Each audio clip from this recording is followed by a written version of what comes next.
14% only in natural sciences, 11% in engineering and innovation. Such grim statistics, so low. What do you make of this?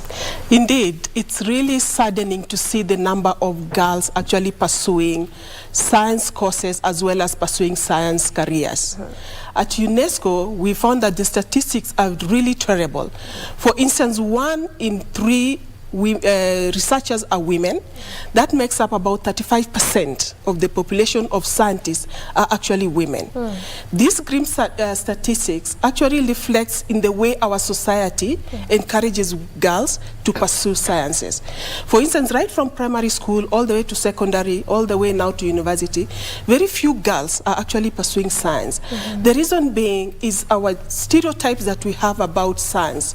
It is a difficult course, it is not meant for women, only boys can do this kind of courses, and hence girls get discouraged along the way. And this is something that we need to break down. Okay, I hear you. Dr. Evangeline, I'm reading a lot of stereotypes, just borrowing from what Mary has said, that this is a specific set or a specific kind of career courses for men. And I just made a simple joke that, you know, when it comes to career, it's not marriage. It's just, you know, you all go to school, you learn, you're supposed to be accommodated in the job market. These stereotypes, where exactly does it emanate from? Is it from the family setup, the school setup, the job market? Where? Thank you very much. Yes, there are stereotypes, and the fact that, you know, culturally and for a long time, people believed that actually science is not for women. I remember because I was in the old system, the A-level system, I was a scientist. I did very well in science subjects. But then you are being told, you know, as you go to A-levels, you know, maths, physics, and, you know, chemistry. In fact, they would call it manpower combination. Really? Yes.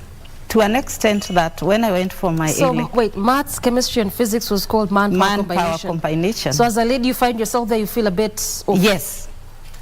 And indeed, I tried to evade that when I went for my A-levels. I wanted to do biology, chemistry, and mathematics, because again, there was a talk that physics was very tough. But because I had done well, I was compelled by the headmistress then. And she said, you know, Eva, you need to do physics. Because not so many girls wanted to do physics. Because, again, of the stereotype. They believed, you know, and we were made to believe, or socialized to believe, that, you know, these are men or boys, you know, courses. But I ended up, yes, being a teacher of physics and mathematics. And I can tell you that I've mentored a number of girls, and the fact that, you know, they saw me, you know, teaching physics as a lady, then that impacted a number of them. So it was cultural, but it's changing. Yes, even some parents, actually, they discourage their girls. Actually, yesterday, I interacted with one of my former students who did very well. She did science, she did economics, and she was telling me that when, because I taught in secondary schools as a, you know, physics teacher, mathematics teacher, and then I became a principal of a school. And I mentored quite a number of girls, and she was telling me, she actually came to say, to greet me, and she was telling me, you know, you mentored me. And in my previous, you know, high school, because she joined, I think, in Form 3 and 4, she wasn't doing well in mathematics, but when she came and saw that I was actually teaching mathematics and physics, that motivated her. And when she started getting higher scores, you know, she told me when she went home, her mother could not believe it. She said, no, the teachers must have given you marks, you know. You did not get the right. So even the mother does not believe. The mother did not believe that she could actually excel, you know, in mathematics. I hear you. Yes, so parents also have a lot to do. the fact that, you know, they believe, and especially women, I think we need to come out of this and actually encourage our girls. And even, you know, the fathers also, they have a lot to do, because they tend to say, you know, science is for boys and arts are for girls. I hear you. Yes. And we see that a lot, especially when you look at when results are released, both KCP, KCSE, and the percentage of men or the percentage of boys who would actually have a high grade in both math, sciences, and physics outweighs in a bigger capacity that of women. But something else I want you to touch on a bit, Dr. that is in regards to parents, because there's quite a lot we keep saying about the job market also, and we'll come to that in a bit. We keep saying about the teachers, but just borrowing from what Dr. is saying, you realize also it comes from the parents.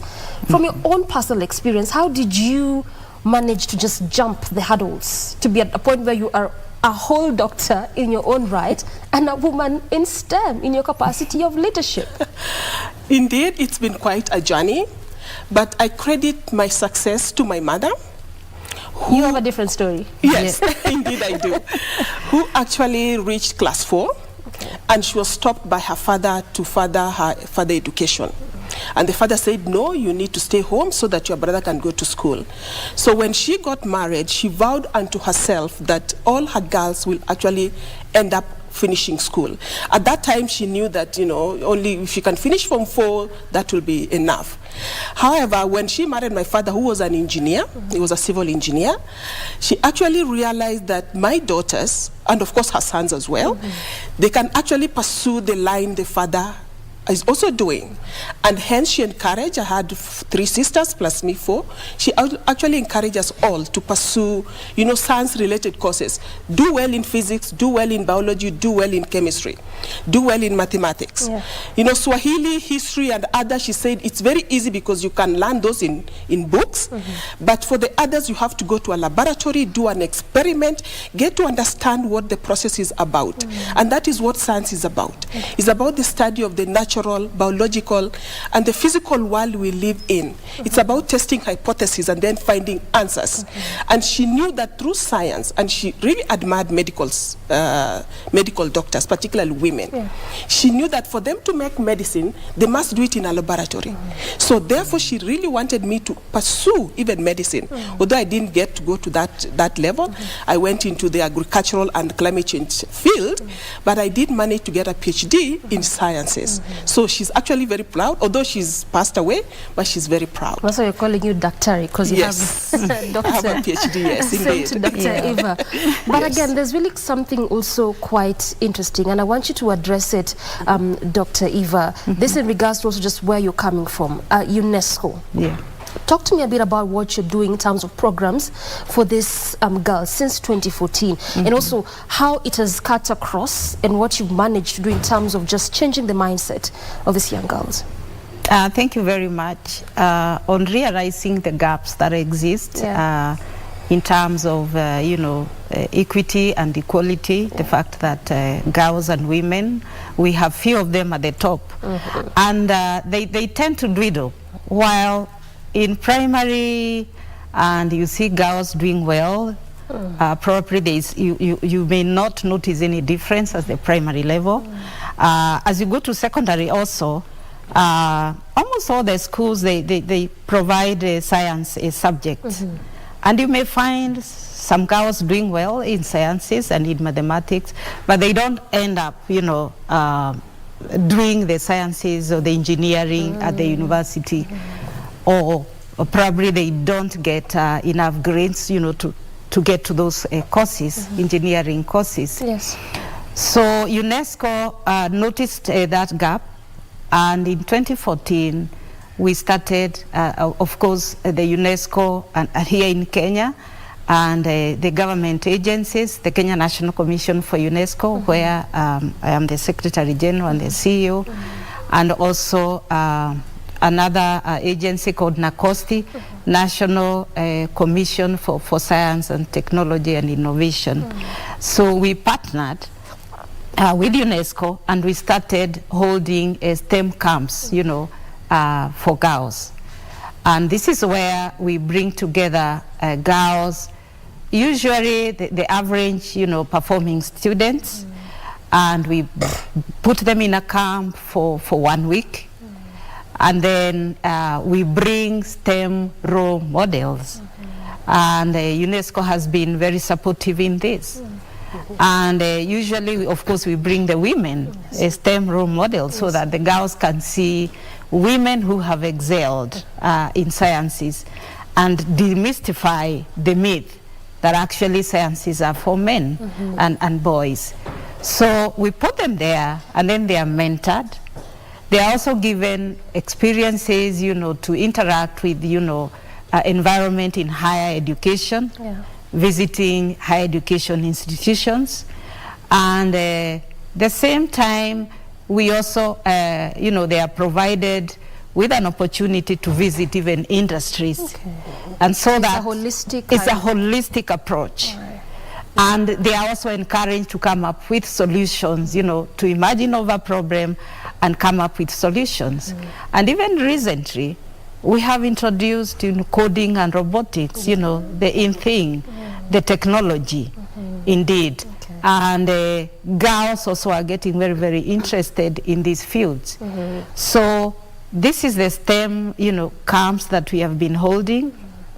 And during COVID time, because we could not hold the, you know, the STEM camps.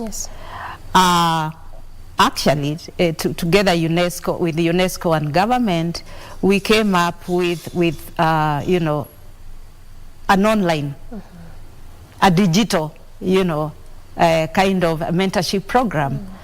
And we are happy that actually this KBC partnered with us. And we were able indeed again to continue the mentorship program, having, you know, role models, lady, you know, scientists coming in, and you know, speaking to, of course, reaching not just girls this time and the boys.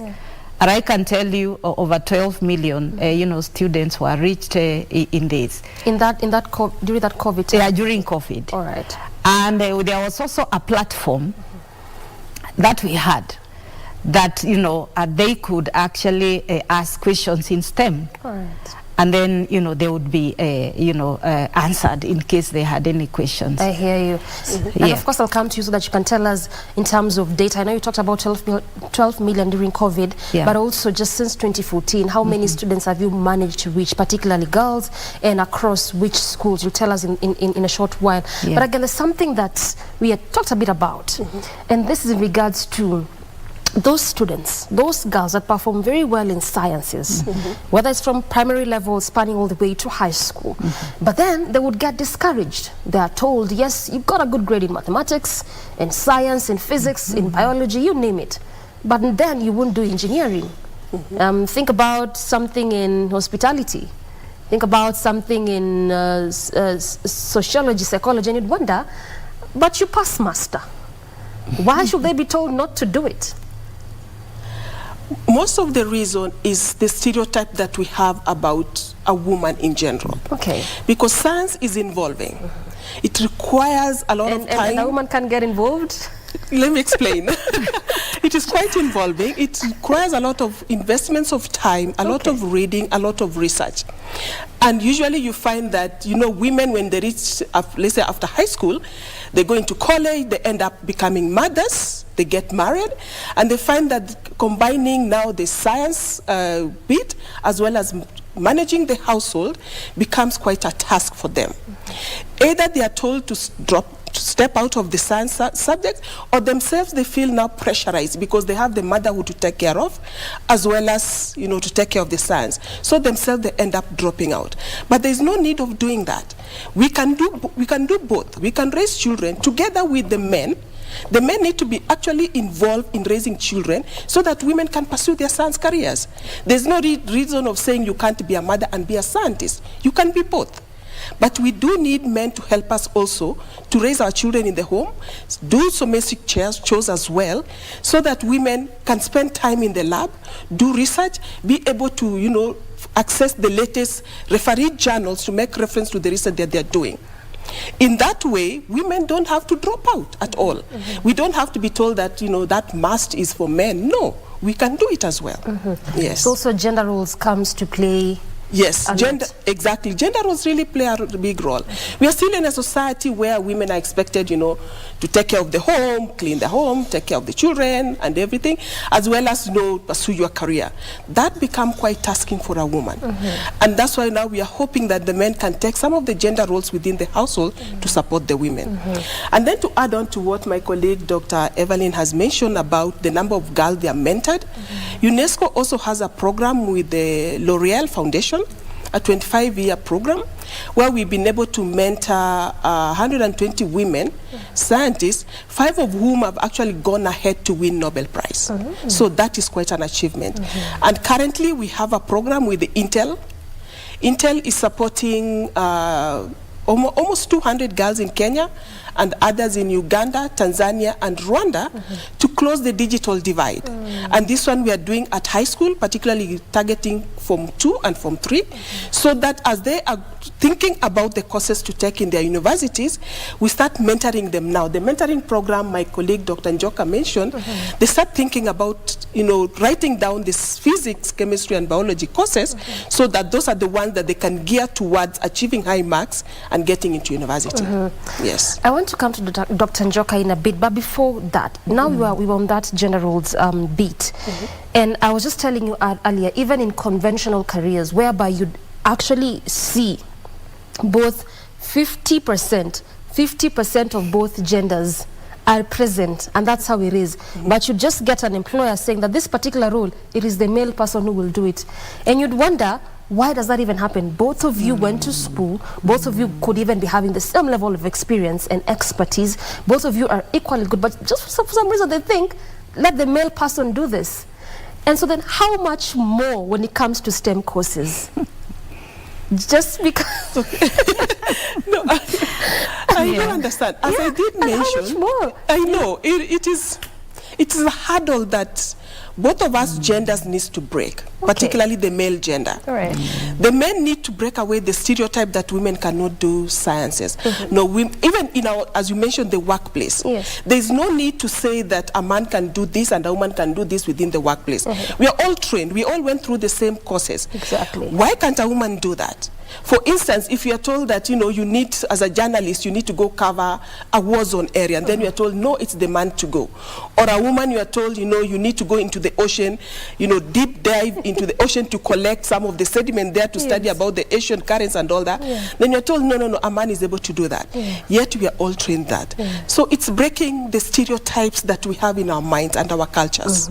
Yes. And definitely we'll talk about training momentarily, even for teachers and even employers in a short while, because it's one story to really impart the girls and create awareness for them and train them, but then they get the job space and they realize it's a different story altogether. Indeed. Dr. Njoka, in terms of numbers, since 2014, how many girls are we talking about? How many schools are we talking about in terms of impact so far? And there are plans to expand that moving forward?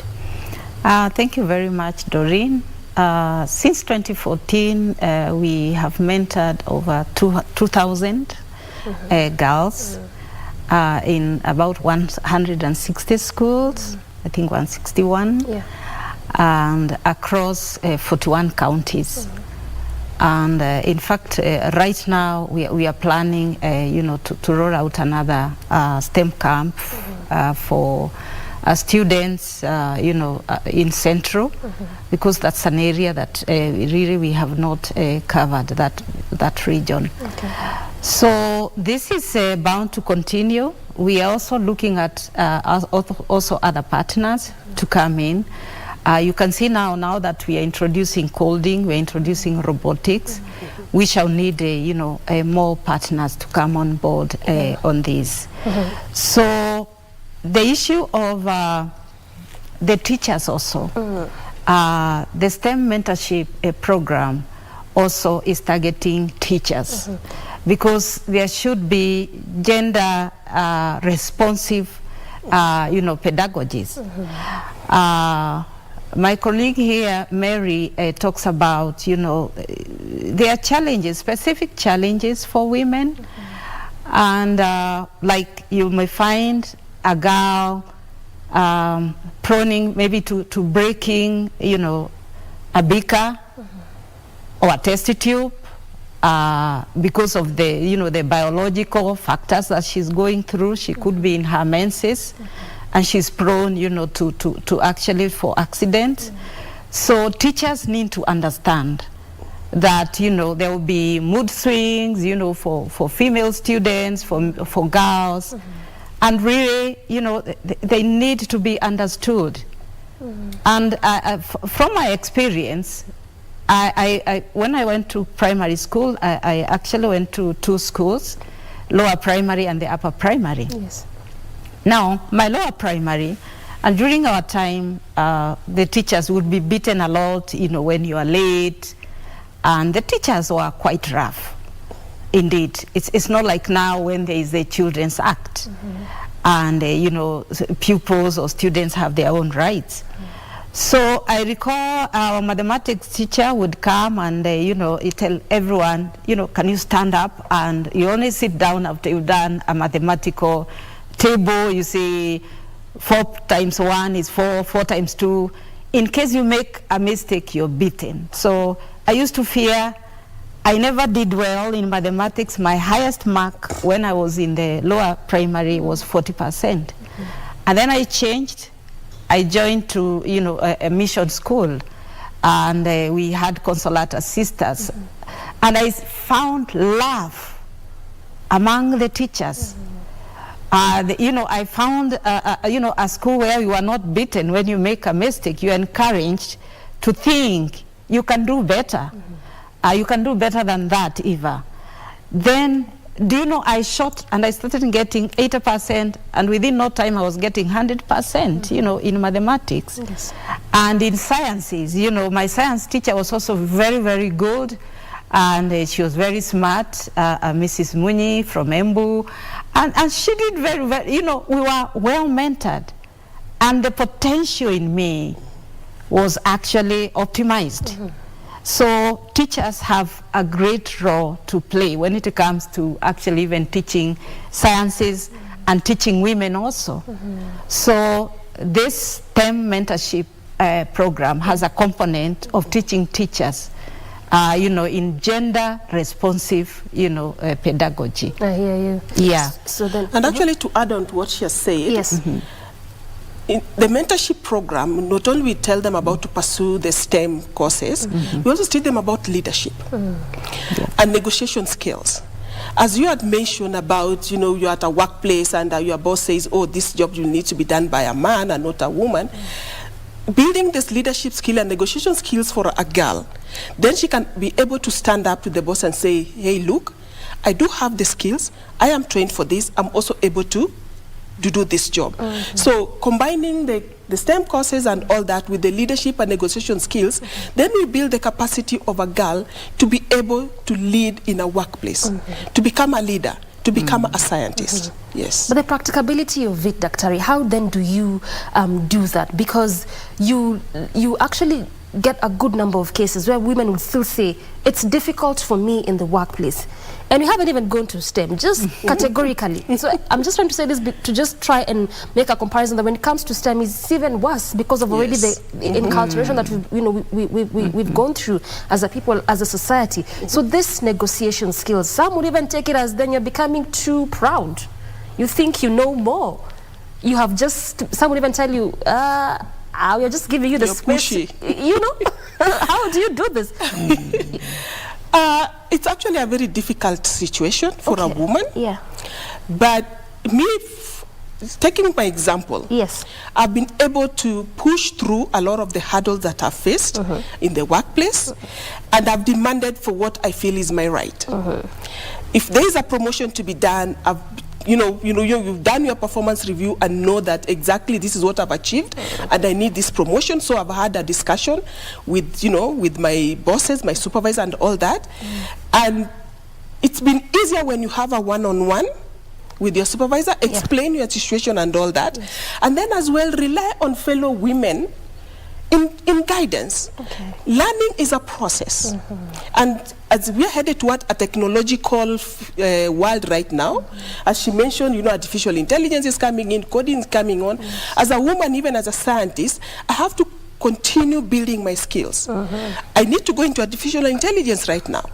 That is where the world is headed to. So combining the additional courses you take, learning from other women, getting mentors. Even if you are 60 years old, you need a mentor. There are women whom you can rely on to tell you, hey, how to approach this is through this process. So as women alone, we can build each other. And I do rely on mentors. I do have women mentors whom, depending on the situation, I can go to and they can seek advice. Well said. Yes. Now that we're talking about training, where you sit, Dr. Eva, when you look at CBC, even as you talk about teacher training and women getting into these spaces, we're looking at CBC as one of those curriculum that you'd identify talent from the onset, I should say, from way back. At PP level. Do you think that where we are heading to as a country, as far as education reforms is concerned, we might perhaps increase these figures from 14%, 11% to at least even 20, 30? Does it look like it?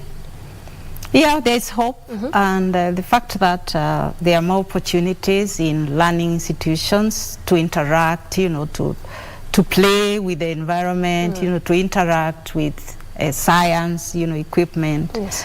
To play, experiential learning. Yes, we shall have more women. And I think women are now believing in themselves. And as Dr. Mary has said, actually, we need mentorship from other women. And I also would want to encourage the women to believe in themselves, to be assertive. And I remember when I was doing my PhD in UK, there was a course that was being offered for women. In the University of Durham was offering a course, Assertiveness for Women. And they were there, telling us, in this field, it's a competitive field, and women need to assert themselves. So even in science, even in engineering, we need, if I can use decolonize, to decolonize our mind that actually we can't make it. We have actually to come out of that, believe in ourselves, that there isn't differences.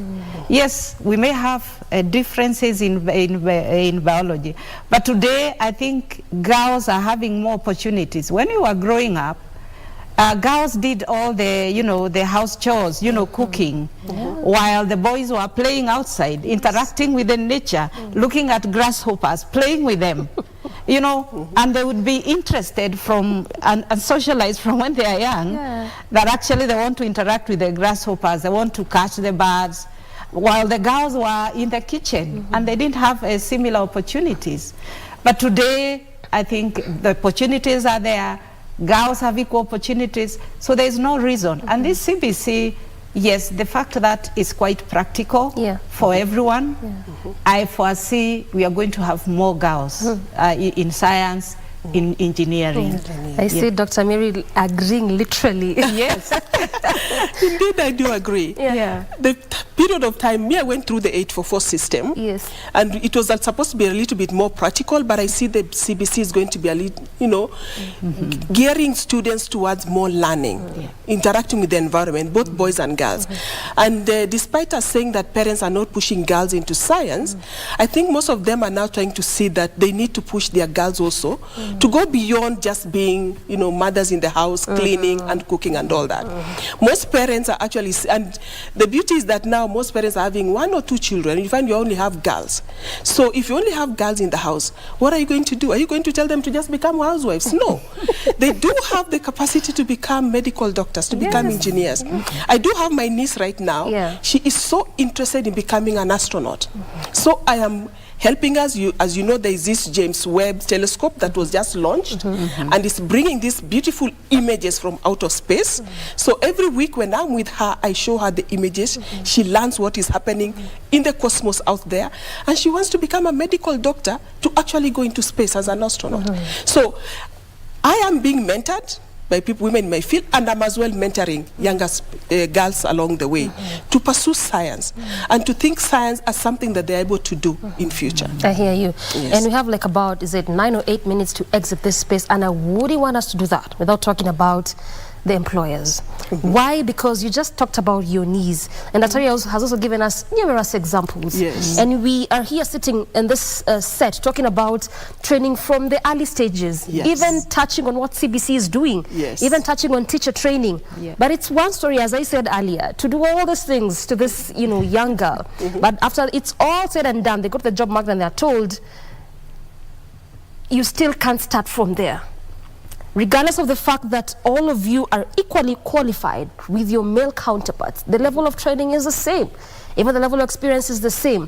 But how much training also do we need to start thinking about as far as employers is concerned? Let me start with you, Dr. Mary, on that note. Okay. Yeah. Thank you for that.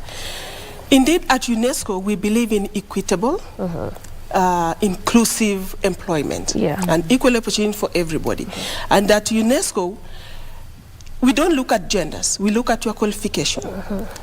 You're a scientist, you're an educationist, you're a culturalist, because UNESCO is United Nations Education, Scientific and Cultural Organization. Yeah. So we, together with NATCOM, where Dr. Njoka is the Secretary General, we support governments to ensure that there's equal education for all the girls, as well as providing opportunities for teachers and employers as well, to ensure that everybody has an equal opportunities. Even the Constitution of Kenya states that, that we have equal and fair society for all Kenyans. But as you mentioned, at the employment space, there is a problem of thinking, oh, women cannot do this, women cannot do this, or a man is promoted and a woman is not promoted. We still need to change the mindset of employers as well. We are breaking into a digital world, and this digital world, as everybody says, it's actually the fifth revolution, digital revolution. It's actually creating an equal space for everybody. You learn coding, you learn artificial intelligence, you are able to do innovations, do startups and everything. It's given everybody an equal opportunity to stand up for themselves. So there's no reason, I don't see why an employer should actually favor a male than a female employee. There's no reason for that.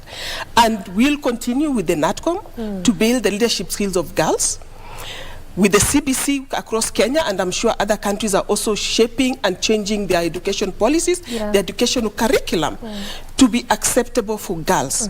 So in the near future, I'm sure, maybe by the time we reach Kenya's Vision 2030, we shall have equal number of girls and boys in science subjects. And you just have 7 years to get there. Yeah, we have 7 years to get there. There's a lot to do. There's so much to say about equal opportunities, equity and not equality. We need to also do trainings in that regard. But what more, what extra can we do? Because you also realize, for this, and I would say even in that regard, for employers, and this actually does cut across, by the way, it does cut across. There's also that enculturation. How someone has grown to the point they are, and they still have that belief. And you see, these ones are adults. How do you start that training process so that then it does not become a story of, we say, get into these spaces as a woman, get into these courses, into these careers, but then you get to the job market and there's nothing really much you can do with your science, mathematics and physics paper. What more, Dr.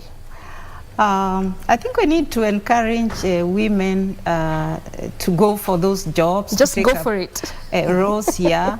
I know there is sometimes a lot of discouragement for women, and because in leadership positions, these are not easy. There are challenges that come with leadership, especially balancing, family, taking care of the family, and taking care of institutions. It's quite challenging, and also some jobs are quite demanding. They demand traveling, they demand going to the field. And so many women may shun, getting leadership positions. But we would want to encourage them, and for UNESCO and for the Kenya National Commission for UNESCO, we try, to mentor, to actually even talk to, like we've been having a training capacity building for women journalists, let's say, and supporting them, listening to them. What are the challenges that they have, such that they would, feel they are not safe going to report in the field, and we mentor them. And of course, also creating awareness even to the employers. I hear you. That the women journalists, they need security when they're in the field. While the two men can go in the field and not really look for security, as a woman journalist, I need security. I hear you. Because I'm prone to more challenges, isn't it? There are risks out there which are a bit different from the risks that, may be prone to a man. Well said. So, and this is what we call the equity, actually. Knowing that for women to excel, they need this kind of support. For men to excel, they need this kind of support. I think this is the realization that needs to come to the employers, actually. And yes, we talk about inclusivity in UNESCO. And also in UNESCO, I think there are quite a number of ladies. In our organization, we have very many ladies. Thank you, well said. Thank you. And I can see director already in student. When you see the director, it's time to wrap up. But just in 30 seconds, very quickly, Daktari, International Day for Women in Science is on Saturday. Yes. Very quickly, what would you want them to know? Yes, annually, this is the 8th time since 2015. We have on February 11th, International Day for Women and Girls in Science. We're going to host it at Asumbi Girls, where we're going to have over 3,000 girls all coming together. And then they're going to receive mentorship from female mentors in the different fields of STEM. And we are hoping that everyone within that community in Homa Bay will be able to join us. And this program is actually sponsored by Intel in conjunction with the UNESCO and NATWEM. All right. So, and then on February 10th, we have a webinar as well. It will be online, and we're having almost 8 different female mentors talking about their field and encouraging girls. So I would encourage schools to log into that webinar so that they can get to hear the opportunity they have in science. Well said. Thank you. mean, there's a lot we could have talked about, but we are strapped for time and you have to cap it at this particular point. Nonetheless, I have been speaking to Dr. Evangeline Njoka, Secretary General, Kenya National Commission at UNESCO, and also Dr. Mary Nyasimi, National Program Officer for Science at UNESCO. What has definitely formed center of our conversation is looking at women in STEM, what we can do to level the playing field for both men and women. Good place to end this conversation. We pave way for News Check coming in next. Till tomorrow, good morning.